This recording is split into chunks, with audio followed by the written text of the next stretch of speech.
आज ही ब्रज में हरि रे रसिया, हरि हरि रे रसिया, मंजूरी रे रसिया। आज ही ब्रज में होली रे रसिया। तो ব্রজে যেমন হরিলীলা চলছে, সিধা নবদ্বীপেও নবদ্বীপ পরিক্রমাবে সবাই হরিলীলা করে যাচ্ছে। আমরা এতক্ষণ হরিলীলা আস্বাদন করলাম। মহাপ্রভু এবার শিবা সম্মানে হরিনাম সংকীর্তন করতেছে, নৃত্য করতেছে।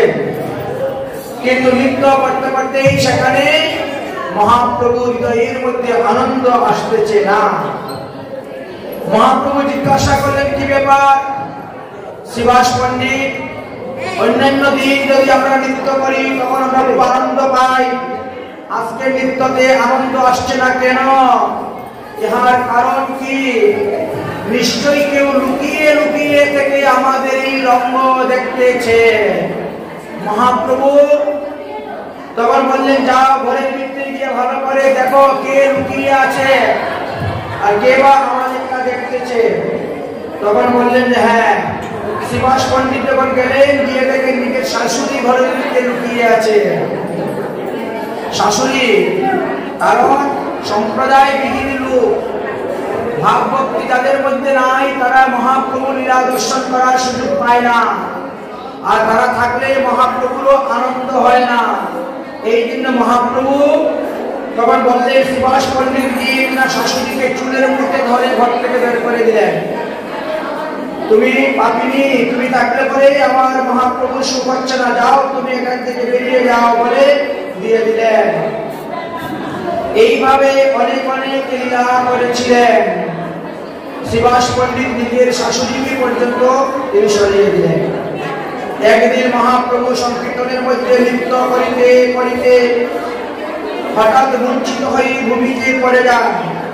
সেই সুযোগে অদ্বৈত প্রভু এবং অন্যান্য ভক্তগণ মহাপ্রভুর চরণের ধূলি মস্তকে ধারণ করলেন। মহাপ্রভু বাদ্যদস্তা পাওয়ার পর পুনরায় নৃত্য আরম্ভ করলেন, কিন্তু পূর্ববৎ সেইভাবেই ভাবিত হবে। কোন চূড়া আমারে বাবা করিয়াছি চুরি, সেই অপরাধে মই নাচিতে না পারি। মহাপ্রভু বললেন, কে জানি আমার প্রেমধন চুরি করে নিয়েছে, এই জন্য আমি নৃত্য করতে পারিতেছি না। কোন চূড়া আমারে বাবা করিয়াছে চুরি, সেই অপরাধে মই নাচিতে না পারি। প্রভু বলে, আজি কেন সুখ নাহি পাই, কৃপা অপরাধ হইয়াছে বড় কাহার ঠাই। কৃষ্ণ দাস বহিমূর নাহি অন্য গতি, কৃপা করি কৃষ্ণ ভক্তি দেহ মুনি ভক্তি। সকল সামনের চরণে দণ্ডবদ্ধ প্রণাম করে মহাপ্রভু তাদের কাছে ক্ষমা ভিক্ষা চেয়ে নিচ্ছেন। এইভাবে মহাপ্রভু অতি পরম অদন্য প্রকাশ করেছিলেন। অদ্বৈতের ভাগ্যে মহাপ্রভু বিশ্বম্বর, অদ্বৈত মহিমা প্রতি বলেন নিত্যর। এই সংসার তুমি করিলা উদ্ধার, তথাপিও চিত্ত নাহি পাইলা প্রচার। মহাসমারোহ আবেশ আছিতে তুমি, তুমি বলে সংহার করিয়াতে আছিয়াছ। এইভাবে মহাপ্রভু প্রেমের কুণ্ডল করতেন। এমন সময় সেখানে শুক্লাম্বর চক্রবর্তী নামে এক বিপ্র হরিনাম সংকীর্তন করতে করতে নৃত্য করতে করতে এসে উপস্থিত হইয়াছেন। এই শুক্লাম্বর বিপ্র তিনি প্রতিদিন ভিক্ষা করেন, আর ভিক্ষা করে যে সমস্ত দ্রব্য পান সেটা দিয়ে ভগবানের সেবা দিয়ে তিনি গ্রহণ করেন। আজও তিনি 10 ঘর ভিক্ষা মেঘে তিনি শিবাস পণ্ডিতের গৃহে এসেছেন আর মহাপ্রভুর মুখে হরিনাম শ্রবণ করতে পারছেন। মহাপ্রভু ভাবাবেশে ভাবিষ্ট হয়ে শুক্লাম্বর চক্রবর্তী তিনার ঝুলার মধ্যে হাত দিয়ে তিনি এনে সেই চাল ভিক্ষার চাল খেতে শুরু করেছেন। এই জন্য বলা হয় ভিক্ষার চালেতে কোনো দোষ নেই। ভিক্ষার চাল ব্যতীত সিদ্ধ চাল ভগবানকে ভোগ দেওয়া যায় না। ভগবানকে আতপ চাল শৈল ধানের অন্নই ভোগ দেওয়া প্রসিদ্ধ, সিদ্ধ চাল ভোগ দেওয়া নিষিদ্ধ আছে। কিন্তু যদি ভিক্ষার চাল হয়ে থাকে তাহলে সেটা দোষবহ হয় না, এই কথা বর্ণনা করে দিয়েছেন। সম্মুখে দেখে শুক্লাম্বর চক্র ব্রহ্মচারী, শুক্লাম্বর দেখিয়া গৌর হরি কৃপাময়। শুক্লাম্বরকে কৃপা করিয়া প্রভু কয়, দরিদ্র সেবক মোর তুমি জন্ম জন্ম, আমারে সকল দিয়া তুমি ভিক্ষা ধর্ম। এই শুক্লাম্বর চক্রবর্তী পূর্বজন্মে সুদামা বিপ্র ছিলেন। সেই সুদামা বিপ্র মহাপ্রভু লীলা সহায়তা করার জন্য এবার তিনি শুক্লাম্বর ব্রহ্মচারী রূপে অবতীর্ণ হইয়াছিলেন। দ্বারকার মাঝে বোধ পরিকাই কেন, পরাশিরাম কমল অধিকস্ত দূর। পূর্বে তুমি আছিলা সুদামা বিপ্রবর, সেই এবে জন্মিলা শুক্লাম্বর নামধর। এত বলি হস্ত দিয়া ঝুলানো ভিতরে, মুষ্টি মুষ্টি তন্ডুল খান বিশ্বাম্বরে। শুক্লাম্বর বলে প্রভু কইলে সর্বনাশ, তুণ্ডুলের মধ্যে কত বোধ বহুত প্রকাশ। প্রভু বলে তোর বোধ কণাময়ী খাই, ভক্তির অমৃত অভক্তির ছাপ্পান্ন ভূত উলটিয়া আমি নাহি চাই। তাই সবচেয়ে উঁচু হলো প্রেম, সবচেয়ে ऊंची प्रेम सगाई। विदुर की घर में 7 अन्न खाई, भगवान খেয়েছিলেন। প্রভু বলে তোর বোধ কণময়ী খাই, অভক্তের অমৃতময়ী উলটিয়া নাহি চাই। স্বতন্ত্র প্রমাতন্ত্র প্রভু ভক্তের জীবন, আর চর্বিত তন্ডুল প্রভু করলেন নিবেদন। ভগবান সেই তন্ডুল খাওয়ার পরে আর তন্ডুল করে ভক্তদেরকে দান করলেন। সবাই তাহাকে আনন্দিত হলেন। প্রভুর বাক্য দেখিয়া সবাই ভক্তগণ সে হাত দিয়া সবাই করুণা বন্দন। প্রভু বলেন শোনো শোনো শুক্লাম্বর ব্রহ্মচারী, তোমার হৃদয়ে আমি সর্বত্রা বিহরি। তোমার ভোজনে হয় আমার ভোজন, তোমার ভিক্ষায় হয় আমার পর্যটন। বৈষ্ণবের দেহেতে ভগবান অবস্থান করেন। বৈষ্ণবরা যখন ভোজন গ্রহণ করে তখন ভগবান আহা আমি আবার তৃপ্তি সহিত পেলাম।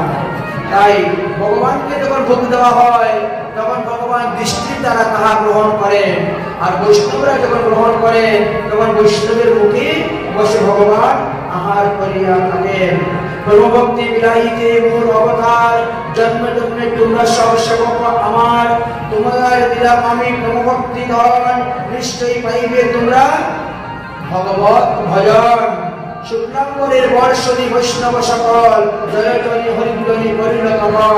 ভক্তি বিধির মূল কহিলেন নদীপ্রাস, সাক্ষাতে গৌরঙ্গ মহাপ্রভু তাহা করিলা প্রকাশ। তাই ভক্তি হল একমাত্র বিধির মূল। তাই ভগবান এই ভক্তি বিধির মূল প্রকাশ করে গিয়েছেন। শুক্লাম্বরের তম্বুর ভোজন শুনে যেই জন প্রেম ভক্তি লাভ সে পাই সেই জন। একদিন মহাপ্রভু ভক্তগণকে নিয়ে নগর সংকীর্তন করতে বেরিয়েছেন। রাস্তার মধ্যে কয়েকজন পাষণ্ডী তারা এসে নানা প্রকার উপদ্রব শুরু করে দিল। নাম সংকীর্তন বন্ধ করতে চাইল এবং নানা প্রকার অশান্ত সৃষ্টি করতে শুরু করলো। মহাপ্রভুর পার্শ্বগণকে দুর্ভাগ্য কুবাক্য বলল। তারপরে তারা নৃত্যগীত বন্ধ করে মহাপ্রভুর কাছে গেলেন এবং সমস্ত ঘটনা খুলে বললেন। অদ্বৈত আচার্য প্রভু তিনিও সেখানে ছিলেন। অদ্বৈত আচার্য প্রভু বললেন চিন্তা করিও না, অল্প দিনের মধ্যেই অবশ্যই মহাপ্রভু প্রকট হয়ে তিনি সমস্ত সমাধান করবেন। ব্রাহ্মণ হইয়াও যদি অবৈষ্ণব হয় তথাপিও কাহার আলাপে বাক্য যায় ক্ষয়।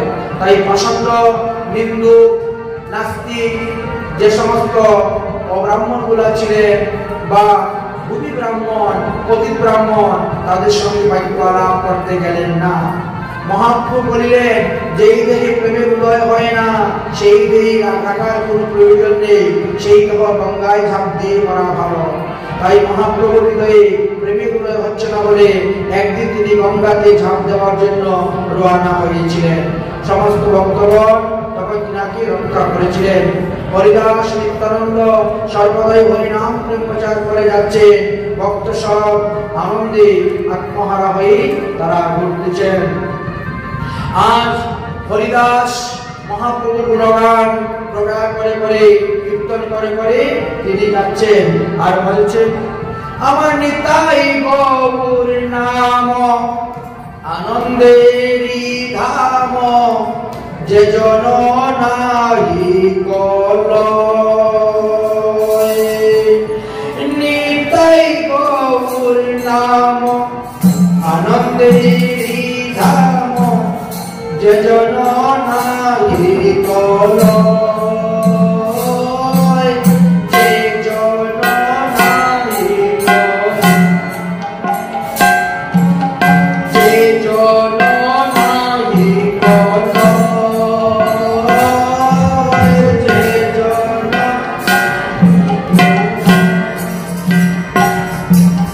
তারে চমরা ঘরে লয়ে যায়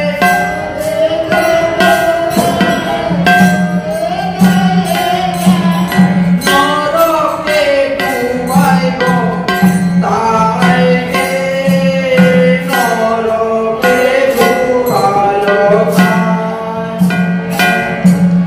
তারে চমরা ঘরে লয়ে যায় নরকে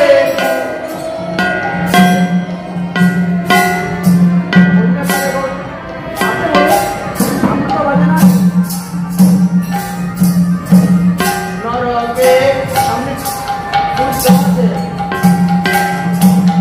নরকে ডুবায় নরকে বলে তুলসীর হার না পরে যে ছাড় এই বাইকটা বন্ধ হয়ে গেছে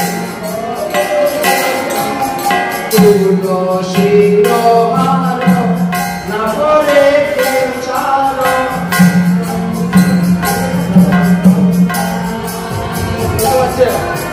তুলসীর হার না পরে যে ছাড়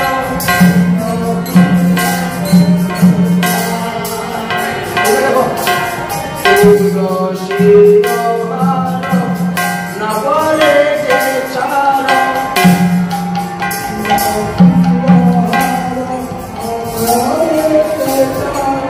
জমালয়ে বাসনা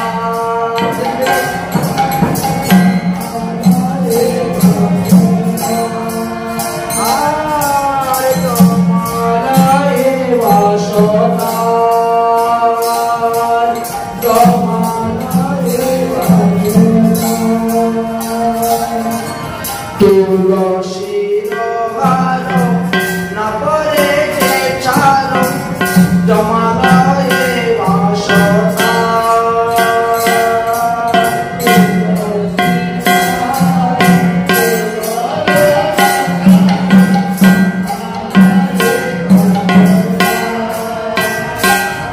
আর তিলক ধারণ না করে যে জন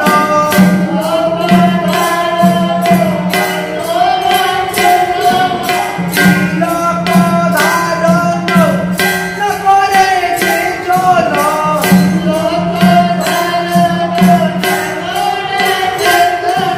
বৃথা জনম গেল তার গো বৃথা জনম গেল বৃথা জনম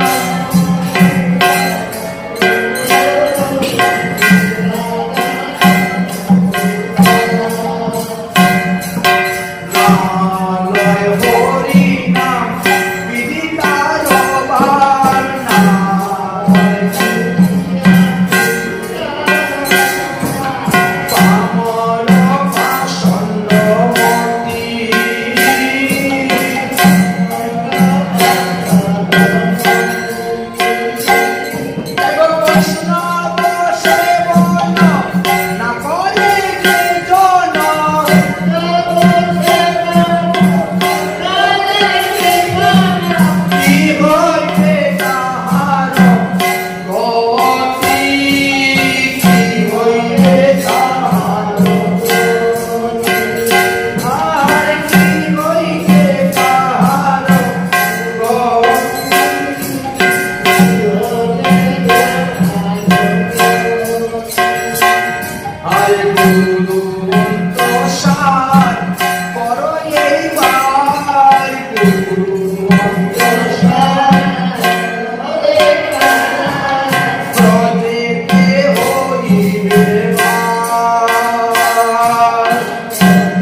বলির মহিমা বর্ণন করছে। তারপরে মহাপ্রভু একটি নাটক করেছিলেন, গোপী কাঁচ ভাবে তিনি সেজেছিলেন, এক একজন এক এক ভাবে সেজেছিলেন। আর এইভাবে মহাপ্রভু 7 দিন ব্যাপী একটি নাটক করেছিলেন। সেই নাটকে মহাপ্রভু অভিনয় নিয়েছিলেন রুক্মিণীর অভিনয়, এবং রুক্মিণীর অভিনয় নিয়ে সবাইকে তিনি কৃপা করেছিলেন। অতঃপর আসলো অদ্বৈত প্রভুর দণ্ডের কাহিনীর কথা। অদ্বৈত প্রভু যখন দেখলেন সর্বদাই মহাপ্রভু তিনাকে দণ্ডবোধ করেন, প্রণাম করেন, তিনার চরণধূলি মস্তকে ধারণ করেন, অদ্বৈত প্রভু চিন্তা করেন এতে তো আমার অপরাধ হইবে, এতে আমার পাপ হইবে, তাই আমি এমন একটি কাজ করব যে কাজের কারণে মহাপ্রভু আমাকে তখন ঘৃণার চোখে দেখবেন, আমাকে আর দণ্ডবোধ করবেন না, প্রণাম করবেন না। এই কারণে অদ্বৈত প্রভু একবার কি করেছিলেন, ভক্তিকে লুকিয়ে রেখে জ্ঞানের ব্যাখ্যা শুরু করে দিয়েছিলেন। এমন ভাবে ভক্তিকে লুকিয়ে রেখে জ্ঞানের ব্যাখ্যা শুরু করলেন, সেই কথা শোনার পরে মহাপ্রভু আর স্থির থাকতে পারলেন না। আমাকে আনলো ভক্তি প্রচার করার জন্য, আর অদ্বৈত ভক্তির ব্যাখ্যা লুকিয়ে রেখে জ্ঞানের ব্যাখ্যা করতেছে, চলো তো আজকে ওকে ঠিক করে দেব। একেবারে মহাপ্রভু রেগে রওনা হয়েছেন অদ্বৈত প্রভুকে ঠিক করার জন্য। নিত্যানন্দকে সঙ্গে করে রওনা হয়েছে। কিছু দূর যাওয়ার পরে এক বামাচারী সন্ন্যাসীর সঙ্গে দেখা হয়। সেই বামাচারী সন্ন্যাসী তখন মহাপ্রভুকে, নিত্যানন্দ প্রভুকে পুরো আদর আপ্যায়ন করে ডেকে নিয়ে আসছেন, আসুন আসুন আসুন শ্রীপাদ, আসুন আসুন আমাদের ঘরে আসুন। মহাপ্রভু বলছে, সন্ন্যাসী যখন ডাকতেছে চল তাহলে যাই ওর ঘরে। সন্ন্যাসী ঘরে গিয়েছেন, গিয়ে বসে হরিকথা আরম্ভ করেছেন, কিন্তু সন্ন্যাসীর তো হরিকথা ভালো লাগে।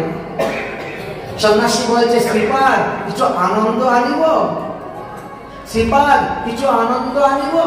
হরিকথাতে তার আনন্দ হচ্ছে না, সে আলাদা আনন্দ আনতে চাচ্ছে। মহাপ্রভু বুঝতে পারেন নাই। নিত্যানন্দকে বলছে, কি হলো শ্রীপাদ, আনন্দ আনবো, আনন্দ আনবো কেন বলে, কি তার মানেটা কি? তার মানে হলো মদ।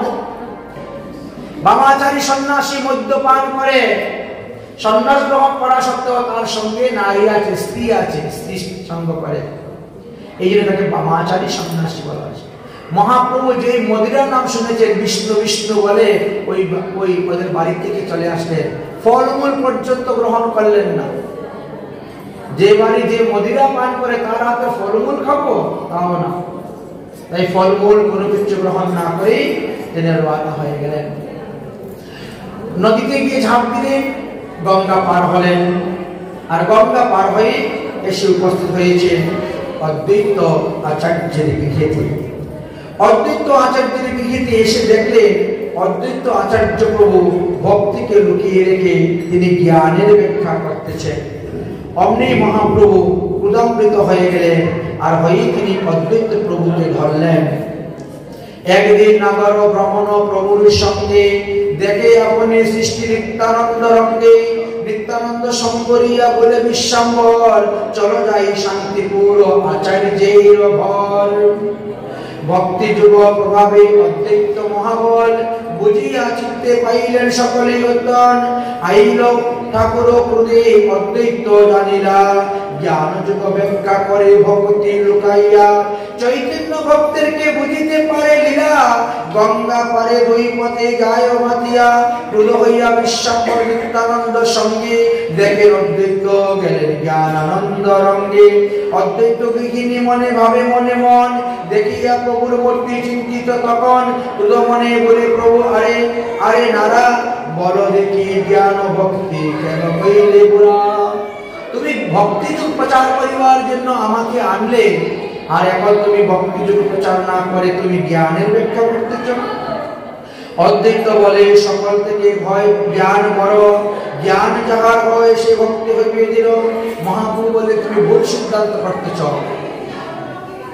জ্ঞানটি হলো দর্পণ, আর ভক্তি হলো চক্ষু। যার চোখ নাই তার সামনে দর্পণ রাখলে কোন কাজে লাগবে? তাই যাদের হৃদয়ে ভক্তি উদয় হয় নাই, তিনি জ্ঞানের দ্বারা কোনো কিছু লাভ করতে পারবেন না। পরে আসি অদ্বৈত ধরিল আনিয়া সহস্তে গিলায় তারি প্রভু জানিয়া অদ্বৈত গৃহিণী পতিব্রতা জগমাতা সর্বমত জানিয়া করেন বিব্রতা। পুরা বিপ্র রাখ তাহার প্রাণ কাহারে শিকায়ত করো অপমান। এত বুড়া কামনের আর না মারিবে কোনো কিছু করিলেই এরাইয়া না যাইবে। ক্রোধে প্রভু পতিব্রতা বাক্য নাহি শুনে তর্জন গর্জনে অদ্বৈত সংগ্রহণে লুকাইয়া আছেন মই ক্ষীরুত সাগরে। আরে নারা নিদ্রা ভঙ্গ কইল মোর হুঙ্কারে। হে অদ্বৈত, আমি তো ক্ষীর সমুদ্রে শয়ন করেছিলাম, তুমি আমাকে ডেকে ক্ষীর সমুদ্র থেকে নিদ্রা ভঙ্গ করে এনে পৃথিবীকে প্রচার করলে, প্রকাশ করলে হরিনাম প্রচার করার জন্য। আর এখন তুমি ভক্তিকে লুকিয়ে রেখে জ্ঞানের ব্যাখ্যা করিতেছ।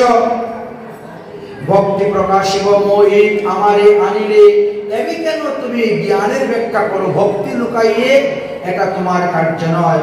যদি লিবাইবা ভক্তি তোমার চিত্তে ছিল, তবে তুমি কেন আমাকে প্রকাশ করিলে? জানা যায় যে অদ্বৈত প্রভুর 6 পুত্রের মধ্যে 3 পুত্র তখন এই ভক্তি মার্গে চলে গিয়েছিলেন। মহাপ্রভু অদ্বৈত প্রভুকে ধরে প্রহার করেছিলেন বলে তারা তখন অন্য রাস্তা ধরলেন, যার কারণে অদ্বৈত প্রভু তিনার 3 পুত্রকে তিনি ত্যাগ করে দিয়েছিলেন, আর বাকি 3 পুত্র তিনার সঙ্গে ছিলেন। এই জন্য অদ্বৈত প্রকাশ নামক গ্রন্থেতে জানা যায় অদ্বৈত প্রভু বললেন, অদ্বৈতের যেই মত সেই মত সার, অন্যের মত নিলে তোরা হবে ছাড় খার।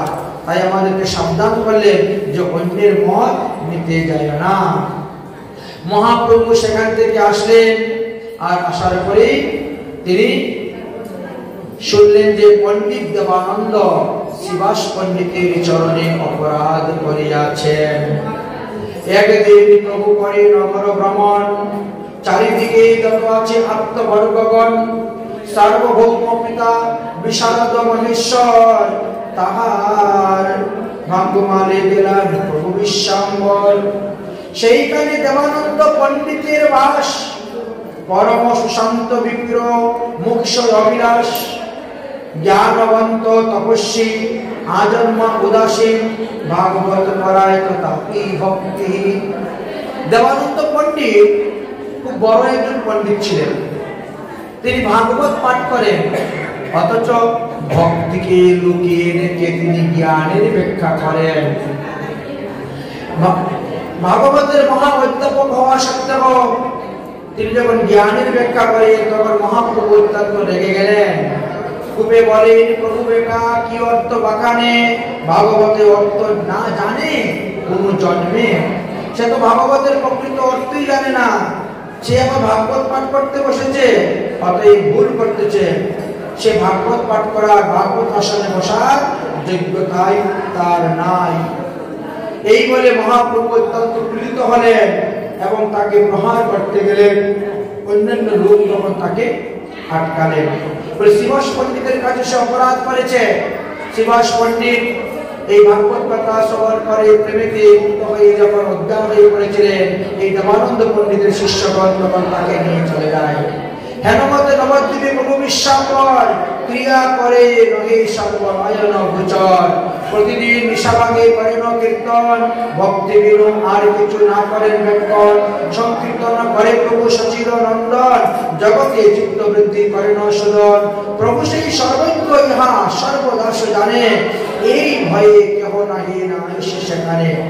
একদিন এক ব্রহ্মচারী ব্যক্তি শিবাস পণ্ডিতকে বললেন, আমি তপস্বী ব্রাহ্মণ, আমি ব্রহ্মচারী, আজীবন ব্রহ্মচর্য পালন করতেছি, আমি দুগ্ধ পান করে থাকি, অতএব তুমি কৃপা করে তোমার ঘরে আমাকে নিয়ে রাখো, আমি মহাপ্রভুর নিত্য দর্শন করব, আমি মহাপ্রভুর গান শ্রবণ করব। শিবাস পণ্ডিত ওই ব্যক্তিকে এনে ঘরের ভিতরে রেখেছিলেন, কিন্তু মহাপ্রভু সেই দিন যখন নৃত্য করতে শুরু করলেন তখন বলছেন, আমার কেন এই প্রেম ভক্তি উদয় হচ্ছে না? নিশ্চয় ঘরের মধ্যে কেউ লুকিয়ে আছে, দেখো। শিবাস পণ্ডিত বললেন, এক দুগ্ধ পানকারী ব্রহ্মচারী আছেন, দুগ্ধ পান করলেই আমাকে পাওয়া যায় না, ব্রহ্মচর্য পালন করলেই আমাকে পাওয়া যায় না। যদি হরিভজন না করা হয় তাহলে তো গাভীর বৎসগুলো সব ভগবান পেয়ে যেত, ছোট ছোট বাচ্চারা ভগবান পেয়ে যেত। বাচ্চারা দুগ্ধ পান করলে ভগবান পাওয়া যায় না, ভগবান পেতে গেলে ভজন করতে হবে। ব্রহ্মচর্য পালন করলে ভগবান পাওয়া যায়, তাহলে তো বাঘ সিংহরা পেয়ে যেত, কারণ 12 বৎসর পরে তারা একবার মিলন করে। সিংহ 12 বৎসর পরে গিয়ে একবার মিলন হয়, তাদের 12 বৎসর ধরে ব্রহ্মচর্য পালন, তো তারাই ভগবান পেয়ে যেত। ভগবান পেতে গেলে ভজন করতে হবে। বের করে দাও, বের করে দাও, সে আমার নিত্য দেখার উপযুক্ত নয়।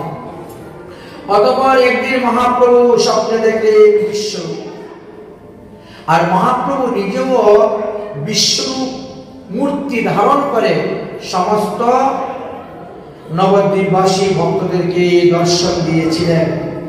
আর দর্শন দিয়ে কি বললেন? সংসার উদ্ধার লাগিয়া আমি অবতীর্ণ হয়েছি, আমি সংসার উদ্ধার করব। অতএব চলো হরিনাম এখন নগরে নগরে গাইব, রাস্তায় রাস্তায় গাইব, গলি গলি সব কীর্তন করে ঘুরে বেড়াবো। মহাপ্রভুর আজ্ঞা পেয়ে যখন কীর্তন শুরু হলো, আর সেই সময় কাজীর লোক এসে বাধা দিল। কাজীর লোকেরা এসে বাধা দিল, মৃদঙ্গ ভেঙে দিল, করতাল ভেঙে দিল, যারা কীর্তন করে এদেরকে মার দূর করতে শুরু করলো। সবাই তখন ভয় পেয়ে ভয়ে ভীত হয়ে যে যা পারে চতুর্দিকে পলায়ন করলেন এবং মহাপ্রভুর কাছে গিয়ে বিচার দিলেন। কাজীর অত্যাচারের কথা বললেন, কুল মৃদঙ্গ ভাঙ্গার কথা বললেন। আর এই কথা শ্রবণ করে মহাপ্রভু তখন সবাইকে ডাক দিলেন, জাগো হিন্দু, সবাইকে ডাক দিলে আর বলে সবাই মশাল, একটা করে মশাল নিয়ে সন্ধ্যার সময় আসবে, আজকে কাজীর বাড়িতে যাব, কাজীর ঘর দুয়ার পুড়িয়ে ছাড়খাড় করে দেব। যে কাজী আমার হরিনামে বাধা দিয়েছে তার বংশকে নির্বংশ করে দিব। এই বলে রওনা হয়েছে। আর এদিকে কাজী লোক পাঠাচ্ছে, যেখানে যেখানে কীর্তন হবে সেখানে তোমরা বাধা দিবে। কাজী বলে, হিন্দু আনি হইল নদিয়ায়, করিব ইহারে আমি শাস্তি, লাগাল পাইলে তাই। তাই মানা করিয়া কাজী দিল সেই বাড়ি, আর দিন রাত পাহারা লোক দিতে শুরু করেছে। মহাপ্রভু কীর্তন নিয়ে রওনা হয়েছে কাজীর বাড়ির দিকে। আজ লক্ষ লক্ষ ভক্তগণ রওনা হয়েছে মহাপ্রভুর সঙ্গে, সেই অভিযানে যোগদান করেছে। সবার হাতে একটি করে মশাল, আর মশাল জ্বালিয়ে সবাই রওনা হয়েছেন কাজীর বাড়ির দিকে। কীর্তন করতে করতে, হরিনাম সংকীর্তন করতে করতে রওনা হয়েছে। কাজীর ভয়ে কীর্তন বন্ধ করলে হবে না। কীর্তনে বাধা শুনি প্রভু বিশ্বম্বর ক্রোধ হইলেন প্রভু রুদ্র মূর্তিধর। প্রভু বলে, নিত্যানন্দ হও সাবধান, এক্ষণে চলো সব বৈষ্ণবের স্থান। সর্ব নদিয়ায় আজি করিব কীর্তন, দেখি মরে কে করিতে পারে, আমার কীর্তন ভঙ্গ করতে পারে। দেখিব আজি কাজী কি করতে পারে। আজকে কাজী ঘর দরজা পুরাইব, চলো আমার সঙ্গে। চলো চলো ভাই সব নরনারীগণ, সর্বত্র আমার আজ্ঞা করহ পালন। কৃষ্ণের রহস্য আজ দেখিবে যে, ক্রমেতে উদ্দীপক দীপক লইয়া আসিবে সে। দেখো ভগবানের শক্তি আজকে দেখাবো। ভাঙ্গিল কাজীর ঘর, কাজীর দ্বার, আর কীর্তন আরম্ভ করিলা কাজীর বাড়িতে। কাজী তখন ভয়ে ভীত হয়ে তিনি আত্মরক্ষা করার জন্য পলায়ন করলেন, ঘরের ভিতরে লুকিয়ে রইলেন। কাজীর ঘর দুয়ারে আগুন লাগিয়ে দিলেন, আগুনে পুড়তে শুরু হয়েছে। আগে নৃত্য করেন অদ্বৈত আচার্য, এক সম্প্রদায় গান তাহার মধ্যে। মধ্যে নৃত্য করলেন জগন হরিদাস, এক সম্প্রদায় রইল তাহার পাশ। দেখেন মহাপ্রভু পৃথক পৃথক সম্প্রদায় করে স্ব সম্প্রদায়ের মধ্যে কীর্তনীকে দিয়েছে। তবে নৃত্য করিলেন শিবস্ব পণ্ডিত, এক সম্প্রদায় গাইল তাহার অভিক। এইভাবে আমি আর নিত্যানন্দ একত্রে থাকিব, কীর্তন করিব সর্ব নগর ভ্রমিব। মন দিয়ে শুনো ভাই নগর সংকীর্তন, যেই কথা শুনিলে বুঝিবে পরম বন্ধন খণ্ডন। ধীরে ধীরে বাড়ে বিশ্বাম্বরের উল্লাস, অপরাহ্ন আসিয়া হইল প্রকাশ। ভক্তগণ চিত্তে হইল অতি আনন্দ, সবে সুখ সিন্ধু ভাসে সর্বভক্তবৃন্দ। কাহার নাহি বাহ্য আনন্দয় পারে, গুদুলি সময়ে আসি সবে প্রবচারে। আজ কোটি কোটি লোক আসিল প্রভুর দুয়ারে, পাশরিয়া ব্রহ্মাণ্ড হরিধ্বনি করে। লক্ষ কোটি দীপ জলে চতুর্দিক জলে, লক্ষ কোটি লোক চলিল হরি বল বলে। হরি বল বলিয়া ডাকিয়া গৌর সুন্দর, সকল বৈষ্ণবগণ তখন চলিল সত্তর। করিতে লাগিলা প্রভু বেরিয়া কীর্তন, সবার অঙ্গনে দিলেন মাল্য চন্দন। নাগর উঠিল মহাকৃষ্ণ হরিধ্বনি, আর হরিধ্বনি ঠাই ঠাই সবে নাচে শুনি। কদলী বৃক্ষপতি দুয়ারে দুয়ারে, পূর্ণ ঘট স্থাপন ধূপ দীপ অগ্র অন্য পাতা সারে। ভক্ত সহ মহাপ্রভু নাচিতে নাচিতে, সবার সহিত আলেন গঙ্গার পথেতে। গঙ্গার তীরে হরিনাম করিয়া নদিয়ায়, আগে চলিলেন পথে শ্রী গৌরাঙ্গ রায়। তারপরে ঘাটে এসে বহু লোক নৃত্য, তবে মাথায় ঘাটে গেলেন শ্রী গৌর হরি নৃত্য। বারোকুনে ঘাটে নাগরী ঘাটে গেলেন, গঙ্গার দেখিয়া সব আনন্দিত হইলেন। সুন্দর গৌরাঙ্গ রায় যেই দিকে যায়, সেই দিকে সর্বলোক চলিয়া বেড়ায়। কাজীর বাড়ির পথে ঢাইলা ঠাকুর, বাদ্য কোলাহল শুনি কাজী শুনিল প্রচুর। কাজী বলে, শোনো ভাই, এই গীত বাদ্য কার? কিবা বিবাহ করিয়া যায় কোন বিদ্যার? মোর বলে লঙ্গি আছে কে হিন্দু আনি করে, জাত আনো গিয়া তাহারে ধরিয়া আপনে। কাজীর আদেশ পাইয়া অনুচর যায়, সমৃদ্ধ দেখিয়া আপন শাস্ত্র গায়। কেহ বলে, ওরে কাজী বেটা গেলে বৃথা, লাগাল পাইলে আজ কাটিব তোর মাথা। পাষণ্ডী ধরে কেহ নর নারী মারে, ধর ধর বলিয়া যায় পছন্দি সব পলায়ন করে। এইভাবে মহাপ্রভু কাজীর বাড়িতে গেলেন, কাজীর ঘর দুয়ার পুরাতে শুরু করলেন। কাজী তখন ভয়ে ভীত হয়ে আসলেন, এসে মহাপ্রভুর চরণে দণ্ডবত প্রণাম করলেন। আর প্রণাম করে বলছেন, গ্রাম সম্পর্কে চক্রবর্তী হয় মোর চাচা, আর সেই সম্পর্ক হইতে দেব সম্পর্ক হইতে গ্রাম সম্পর্ক সাচ্চা। নীলাম্বর চক্রবর্তী হন তোমার নানা, আর সেই হতে তুমি হও আমারও ভাগিনা। অতএব ভাগিনা, তুমি এত ক্রোধ করছো কেন? কাজী তখন মহাপ্রভুকে ভাগিনা বানালেন। ভাগিনা, তুমি এত ক্রোধ করছো কেন? যদি তোমার মাতুল কোনো অপরাধ করে থাকে, তো ভাগিনার কর্তব্য মাতুলকে ক্ষমা করে দেওয়া। মাতুলের অপরাধ ভাগিনা না লয় কখন। মহাপ্রভু বুঝতে পারলেন কাজী ভয় পেয়ে গেছে, তাই কাজী এসে এখন আমার সঙ্গে মিষ্টি মিষ্টি কথা বলতেছে। মহাপ্রভু বললেন, তুমি মহা পাপী। প্রভু বলে, গু দুগ্ধ খাও গাবি তোমার মাতা। হরে কাজী, তুমি আমাকে একটা কথা বলো তো, গরুর দুধ খেয়েছো তো, খাচ্ছ তো? যার দুধ পান করা হয় সে হয় মাতা। অতএব গাভী তোমার যদি মাতা হয়, তাহলে বৃষ হলো তোমার পিতা, ষাঁড়। তাহলে তোমরা কেন ষাঁড় গাভীকে মেরে খাও? কেন মেরে খাও?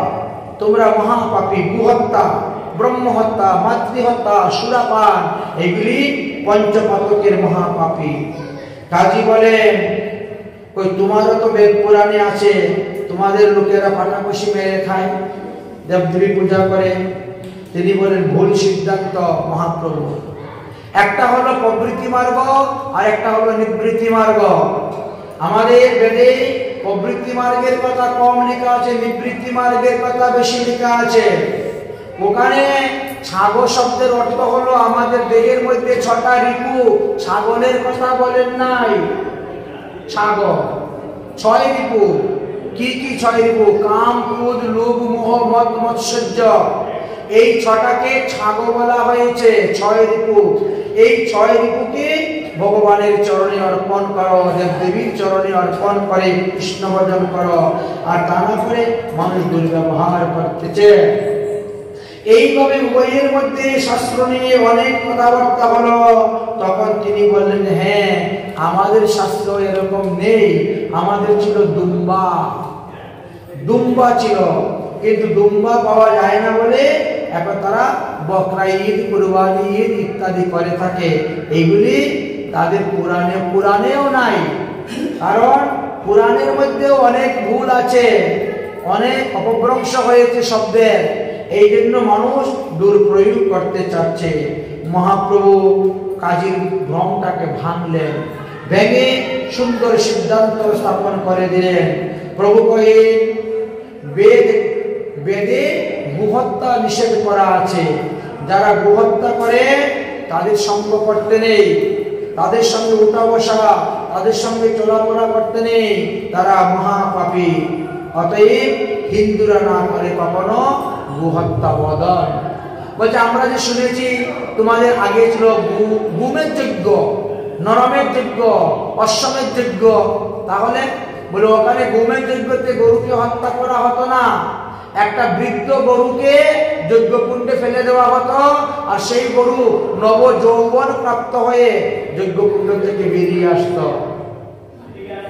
যার কাজ করার ক্ষমতা নেই তাকে শক্তি দান করা হতো, গো হত্যা করা হতো না, গো বধ করা হতো না।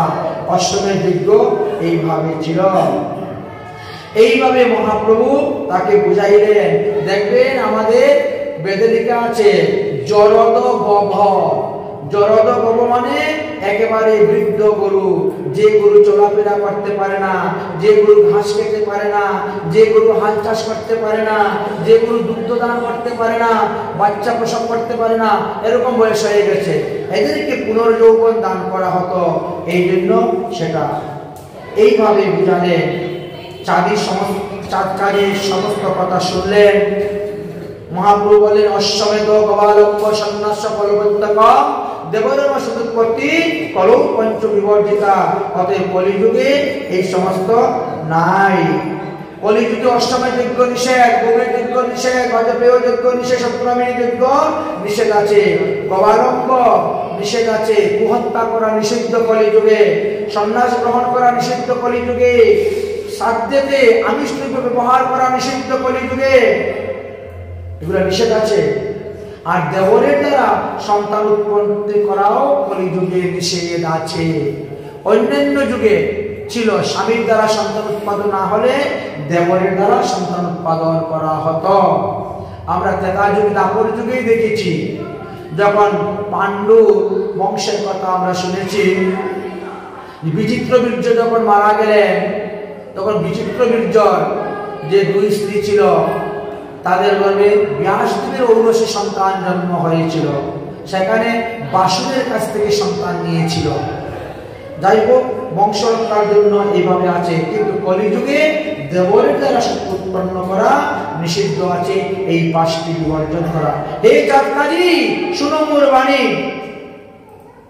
তোমরা যাইতে নারো বদমাত্র করো। আমরা কিন্তু কাউকে মারলে তাকে জীবিত করতে পারি, কিন্তু তোমরা কাউকে মারলে জীবিত করতে পারো না। অতএব নরকে তোমাদের ঠাই হবে, তোমাদের নরকে ঠাই হবে। যদি নরক থেকে উদ্ধার পেতে চাও তাহলে হরিনাম সংকীর্তন করো। তোমাদের ধর্মে উদ্ধারের কোনো রাস্তা নাই। তোমাদের উদ্ধার হতে গেলে আমাদের ধর্ম পালন করতে হবে, হরিনাম করতে হবে। এই যে কেশবপুর, মাধবপুর, গোবিন্দপুর, গৌরাঙ্গপুর এই আছে না, এইরকম নামাবাসেই তোমাদের মুক্তি হইবে। অতএব তুমি নাম সংকীর্তন করো। গু অঙ্গে যত লোম, একটা গরুর শরীরে যতগুলো লোম আছে তত হাজার বছর তোমাদের কুম্ভিপাক নরকে বাস করতে হইবে। অতএব খবরদার, আজকে থেকে আমার কীর্তনে বাধা দিবে না, আজ থেকে কোনো গো হত্যা, প্রাণী হত্যা করবে না। হরিনাম সংকীর্তন কর, তবেই তোর উদ্ধার, তবেই তোমার উদ্ধার। এইভাবে মহাপ্রভু বলতে শুরু করলেন। কাজী তখন মহাপ্রভুর চরণ ধরে বলছে, হ্যাঁ, আজকে থেকে আমি কথা দিলাম, আমার বংশের কেউ কোনোদিনও হরিনাম সংকীর্তনে বাধা দিবে না। যদি কেউ বাধা দেয় আমি তৎক্ষণাৎ আমার বংশ থেকে তাকে ত্যাগ করে দিব। আজ হইতে আমার বংশের কেউ কখনো গো হত্যা করবে না, আমার বংশের কেউ গোমাংসাদি গ্রহণ করবে না। এইভাবে কাজী মহাপ্রভুর কাছে প্রতিজ্ঞাবদ্ধ হইলেন। কাজী কহে, তবে মুই হিন্দু ঘরে গিয়া কীর্তন করিমু মানা মৃদঙ্গ ভাঙ্গিয়া। ওই রাত্রে এক সিংহ মহাভয়ঙ্কর নরদেহ সিংহ মূর্তি গর্জিত বিস্তর। দেখেন, আমি যেদিন হিন্দুদের ঘরে গিয়ে কীর্তন বন্ধ করে মৃদঙ্গ ভেঙ্গেছিলাম, ওই দিনই রাত্রিবেলায় এক মহাভয়ঙ্কর নরসিংহ রূপ ধারণ করে এসে আমার গলার মধ্যে বসে চেপে ধরেছে, খবরদার আর যদি কোনোদিন আমার কীর্তনে বাধা দিস তাহলে তোকে আমি বধ করব। সেই দিন থেকে আমি আর কীর্তনে বাধা দিই নাই। কিন্তু পরবর্তী সময়ে তোমাদেরই নবদ্বীপে 5 জন ব্রাহ্মণ এসে আমার কাছে বারবার নালিশ করতে শুরু করলেন, আর তাদের নালিশ শুনে আমি কীর্তনে বাধা দিয়েছিলাম। এবার আমি বুঝতে পারলাম যে মুসলমান পীর হইতে হিন্দু সাধুরা অনেক বড়, হিন্দু বৈষ্ণবরা অনেক উচ্চ স্তরের, এটা আমি বুঝতে পেরেছি। অতএব আর কোনোদিন আমি এই হরিনাম সংকীর্তনে বাধা দিব না। এইভাবে দেখে বলে কাজী তখন বৈষ্ণব হয়ে গেলেন। জানা যায় যে ওই সময়ে 20 জন বৈষ্ণব কবির আবির্ভাব হয়েছিল মুসলমানের মধ্যে। কারা কারা? সালবেগ আলী, ফটন মিয়া, শেখর ভিকান, শাহ আকবর আলী, ফরিদ হবিব, কবির মোহাম্মদ, শেখ লাল, মুন্সিফ আব্দুল কবির, আলওয়ান, আলিরাজ, চাটকাজি, গরিব খান, দীন ই ইয়ালি, আব্দুল করিম খান, শের খান। এইভাবে অনেকজন সাধু মুসলমানের নাম পাওয়া যায়। তারা তৎক্ষণাৎই হিন্দু ধর্ম গ্রহণ করে মহাপ্রভুর সঙ্গী হরিনাম সংকীর্তনে মত্ত হয়েছিলেন। এবং কোন কোন গ্রন্থ হইতে জানা যায় মহাপ্রভুর এই হরিনাম প্রেমের বন্যাতে ভেসে 500 জন মুসলমান তবে সনাতন ধর্ম গ্রহণ করেছিলেন। তারা দাড়ি মুছ কেটে মাথা মুন্ডন করে ধুতি পরে মহাপ্রভুর সঙ্গে হরিনাম সংকীর্তন করতেন, নৃত্য করতেন, গান করতেন। কারণ তারা বুঝতে পেরেছে যে কলিযুগে যদি আমরা নিতাই গৌরের নাম ভজন করি, ভগবানের ভজন না করি, তাহলে আমাদের উদ্ধার হইব না। এইভাবে তারা বুঝতে পেরেছে। আর মহাপ্রভুর সঙ্গে তারা তখন নৃত্য কীর্তন করতে শুরু করলেন। মহাপ্রভু এইভাবে কাজীকে উদ্ধার করলেন। আর কাজীকে উদ্ধার করার পরে মহাপ্রভু যখন আসলেন, আর এসে তিনি তখন সিদরের লৌহ পাত্রে জল মহাপ্রভু পান করেছিলেন। এইখানে দৃষ্টান্ত দেখালেন যে ভক্তের পদজল পান করলে কি হয়? সমস্ত পাপ থেকে মুক্তি লাভ করা যায়, অপরাধ থেকে মুক্তি লাভ করা যায়। তাই ভক্ত রজপদ, ভক্ত পদ জল, ভক্ত ভক্ত অবশিষ্ট, তিনি ভক্তির ফল, এইভাবে বর্ণনা করলেন। শ্রীবাস পণ্ডিতের গৃহে হরিনাম করতে করতে মহাপ্রভু যখন হরিনাম করতেছে, শ্রীবাস পণ্ডিতের পুত্র মারা গিয়েছিল, তথাপিও হরিনাম বন্ধ করেন নাই। শ্রীবাস পণ্ডিত বলল মহাপ্রভুর যেন কোনো রূপে ব্যাঘাত না ঘটে।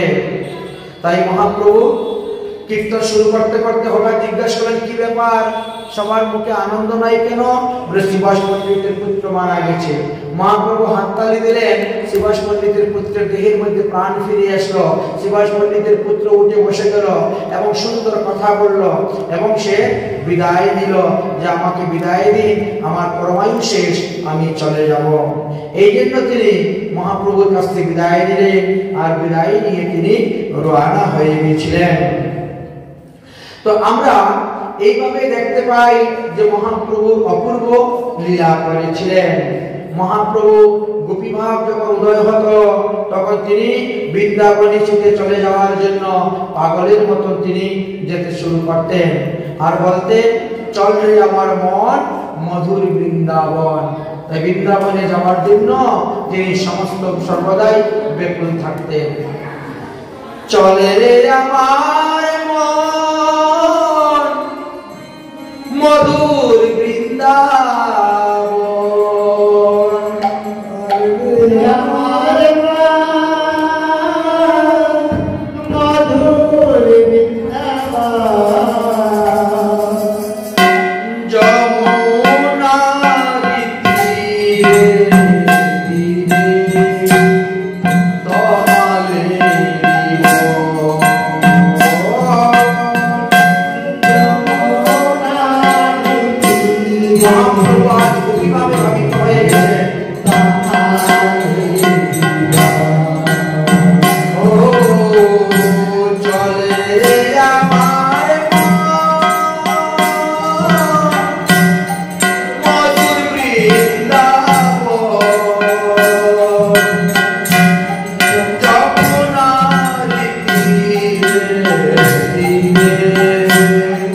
বৃন্দাবনে গুপি গুপি বলেন নিরন্তর। সেই সময়ে কয়েকজন বিদ্যার্থী এসে বললেন, এ কি প্রভু, সবসময় শুনি তুমি কৃষ্ণ কৃষ্ণ বলো, আজকে তোর গুপি গুপি বলতেছ। আচ্ছা গুপি গুপি বললে কি পুণ্য হবে? কৃষ্ণ কৃষ্ণ বললে তো তুমি পুণ্য লাভ করতে পারবে। প্রভু বলেন, অজ্ঞ পরায় নাই বুঝ। প্রভু বলে, দস্যু কৃষ্ণ কি যজ্ঞ ভজব। আরে গুপি গুপি বললেও লাভ আছে, গোপীরা তো কৃষ্ণ ভজনই করেছে, গোপীর কৃপা হলেই তো আমরা কৃষ্ণকে পাবো। আরে এই জন্য আমি গুপি গুপি বলেই গোপীদের নাম রাখতেছি, ভজন করতেছি। দেখো তো এইভাবে প্রেমী আবিষ্ট হয়ে ভগবান শ্রীকৃষ্ণের কতই না কথা তিনি বলছেন। তাই গোপী গোপী বলতে শুরু করলেন, গোপীদের ভজন করতে শুরু করলেন। গৌরাঙ্গ চমকি বলে, দেখো দেখো শব্দ সেই কালে, বন্দনা দেখিয়া বলে কাঁদিয়া আর না সহে প্রাণে। ভগবান শ্রীকৃষ্ণকে দর্শন করার জন্য, বৃন্দাবন নাম দর্শন করার জন্য তিনার মনের মধ্যে খুব উৎসাহ, লালায়িত লালায়িত উৎসাহ। কিন্তু তিনি যাবেন কেমন করে? তাই মনে মনে চিন্তা করতেন, এখন আমি সন্ন্যাস গ্রহণ করব, সংসার ত্যাগ করব। কারণ আমি যে হরিনামের বন্যা নিয়ে এসেছি, এই হরিনামের বন্যায় এখনো সবাই ডুবতে পারে নাই। এখনো কিছু পাষণ্ডী বিন্দু পড়ুয়া আছে যারা আমার হরিনামের ধারে কাছেও আসে না। তাহলে আমি কেমন করে তাদেরকে উদ্ধার করব? চিন্তা করে আমি সন্ন্যাস গ্রহণ করি, সন্ন্যাসী জ্ঞানে করে করিবে নমস্কার, আর এইভাবে আমি তাদেরকে কৃপা করে উদ্ধার করব। তাই মহাপ্রভু সন্ন্যাস লীলাটা আমরা আগামী কল্য আলোচনা করব। আমরা আজকের মতো ভাগবতীয় কথা এখানেই বিশ্রাম দিচ্ছি। মহাপ্রভু সন্ন্যাস থেকে আরম্ভ করে তার পরবর্তী সমস্ত বিষয় আমরা আগামী কল্য থেকে আলোচনা করব। আজকের মতো ভাগবতীয় কথা এখানেই বিশ্রাম। যদক্ষরম পদবষ্টম মাত্রাহীনশ্চ ইয়দ্ভাবে তৎসর্বক্ষমতাং দেবং প্রসিদ্ধং পরমেশ্বর। ওম সর্বে ভবন্তু সুখিনঃ, সর্বে সন্তু নিরাময়া, সর্বে ভদ্রাণি পশ্যন্তি, মা কশ্চিৎ দুঃখভাগ্। ওম শান্তি, ওম শান্তি, ওম শান্তি। জয় জয় নিতাই, জয় জয়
জয় শ্রী বাসঙ্গন জয় গঙ্গা জয় শ্রী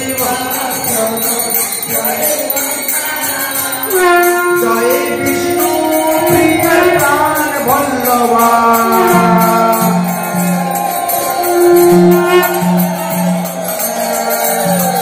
জয়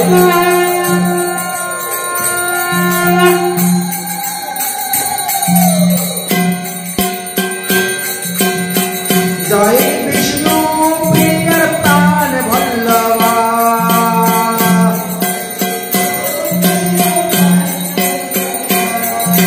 জয় জয় নিতাই জয় জয় গৌর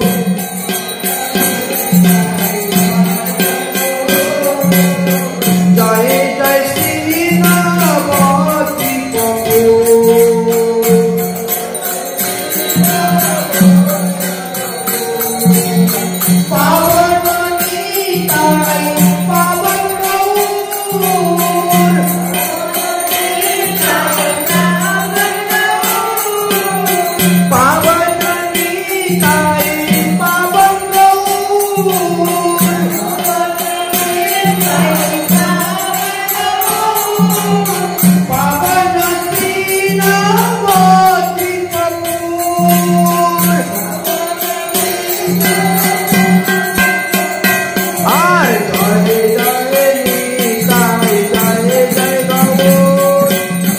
Jai Jai